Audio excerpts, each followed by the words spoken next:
Netflix suddenly has standards. Wow, so amazing for Netflix to step in and have some standards on some of the content that they are providing. So Vince McMahon of WWE, recently news has been released that he paid up to $12 million on hush money to 4 different women. And that was enough for Netflix to say, oh, we can't even have this documentary on our platform, ladies and gentlemen. We have standards. We have standards that we're going to abide by. But this is the same platform that still has cuties on their platform. They advertised it. They helped advertise and put cuties on their platform, and they have no problem continuing to have that on their platform.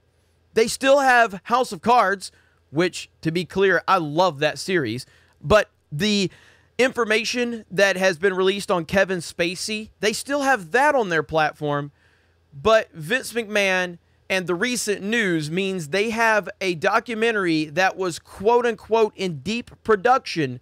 Deep production, meaning they did all of their research on Vince McMahon, which you didn't have to do a lot to know that this was what was going on. But suddenly now, because the news cycle is out there and the right people or the wrong people, or however you want to view it, are upset about that and they're fake crying over it, now a virtue signal is in place. Now, again, I'm not defending Vince McMahon and his behavior or anything like that. What I'm saying is anyone that knows anything about professional wrestling knew that this was going on. So the fact that Netflix was in deep post-production means they already knew everything that they needed to know, because it's not that hard to figure out. So why were you in deep post-production when you clearly knew this was going on? You're only reacting because now the big news story is out there, because these people don't actually care about any of this stuff. That's my entire argument with all of this. And I'm going to go a little bit deeper into that here in just a minute. But let's talk about it. Over on Fox News, Netflix pulls WWE Vince McMahon documentary after $12 million of sexual misconduct hush money reports surfaced. So it wasn't that he did it. It's that the optics are so bad that we have to fake react and fake like we care. WWE head of talent relations John Laurinaitis is also facing allegations of misconduct. As the Wall Street Journal reported earlier this week, WWE chairman and CEO Vince McMahon paid over $12 million in hush money to 4 different women over the past 16 years. Because of those reports, Netflix has reportedly pulled out of the documentary that was in development. According to that, the doc was in deep post-production. She reported that it was millions that had already been spent on the project. So deep post-production, meaning if you actually were working on a documentary, then you understood what type of man Vince McMahon was. And you had no problem having that connection until the news released. And now because of bad optics, you're gonna cut and run from that, but you still have cuties on your platform.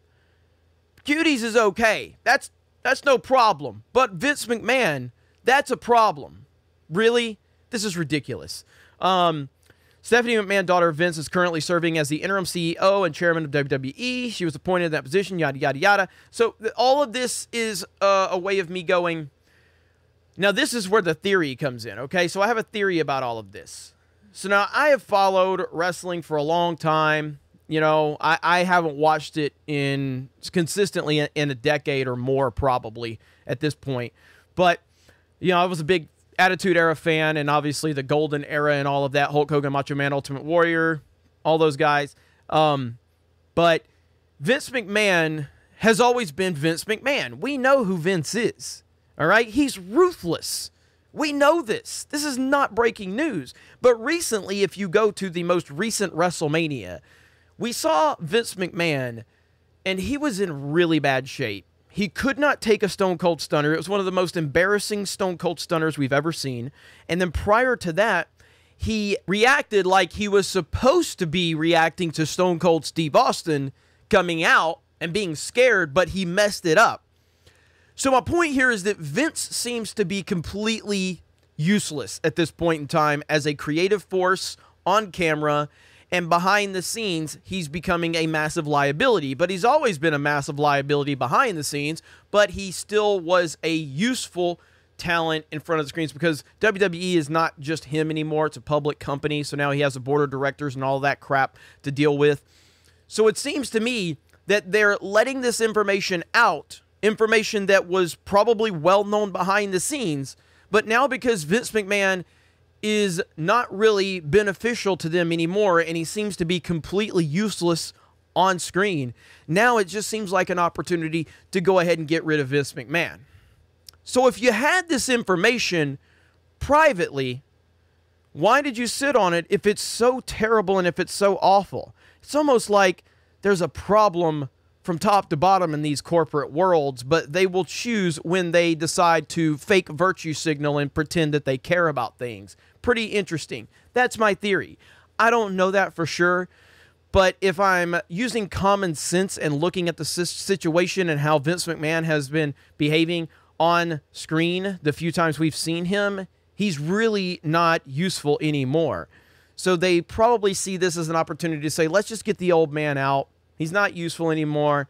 We've known that these things were out there, but now we're going to leak the information. But if it was so bad, why did you sit on the information to begin with? Because all of these people are crooked and they're stupid and horrible and terrible, and you can't really trust any of them. So when you see fake virtue signaling out there from companies, you know that they have something to hide. Those that preach the loudest have the most to hide. I've said that over and over again, and I will continue to say that because it's true. Thank you guys for checking out this video. I appreciate it. We're going to make more content here on D-Day Cobra. Obviously, I'll be still on Geeks and Gamers. We're doing a lot of cool things, so I appreciate all of your support. Have a great day, and we will talk to you later.